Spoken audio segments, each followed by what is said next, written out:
stands. Joining us now is Israeli government spokesman.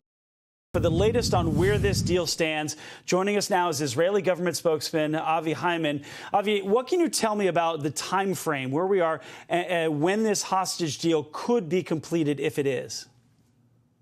Edward, firstly, thank you very much for having me on. I can tell you that this is an ongoing story. It has been discussed by our war cabinet. It has been discussed by our broader cabinet, and is now, as we speak, in the building just behind me, it is being discussed by the broader government and will be voted on by that government. This, as it looks at the moment, this could go on for a number of hours, but we do anticipate a vote sometime in the next few hours. We're looking, the entire country is looking on with anguish. We're hoping and praying to see those hostages freed. As you know, Hamas are holding 240 Israeli civilians hostage, men, women, children, infants, and babies. Right. A 9-month-old baby. We want to just focus on who would take a 9-month baby hostage at gunpoint in some underground dungeon. So all of us are looking on with bated breath, hoping to see them with their families. So Avi, outside that building you're talking about, there were families gathered trying to support a possible deal, families of those hostages going through. How quickly do you see, after a deal is agreed to on your side, the hostages actually being released?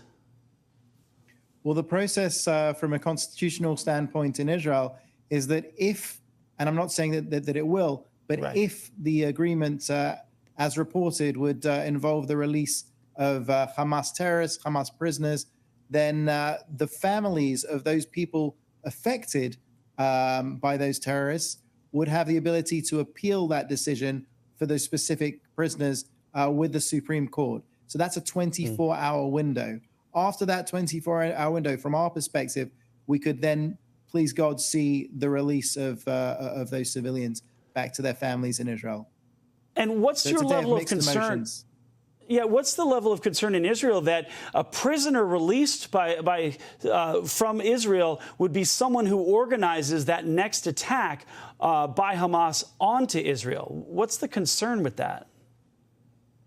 So it's certainly a worry, but my understanding is that we will not be releasing anyone with blood on their hands, meaning that these are terrorists. These are people that have been convicted of terror, but these aren't the people that actually pulled the trigger. We will we'll be monitoring that situation very closely. And how much care goes into looking at those swapped hostages then? Are you looking person by person? Because we're hearing it's something like 150 prisoners for 50 hostages. So whatever the number is, do you have to go person by person to make sure that they fit that category? So I'm sure that's being discussed in the government meeting as we speak, so I can't really speak to that directly. What I can reiterate is what my Prime Minister said just about an hour ago, which is this by no means is the end of our war against Hamas. The mission of our war is to fully dismantle Hamas, to fully dismantle their military operation, their governance over Gaza.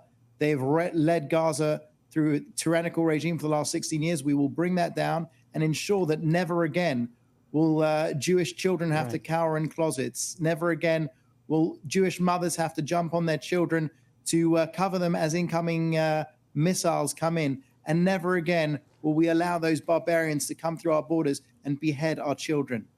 So, Avi, in the last 30 seconds that we have or so, how many militants are left in Gaza? How many Hamas militants are you looking for? And further, would you go after the leadership that is in Qatar now?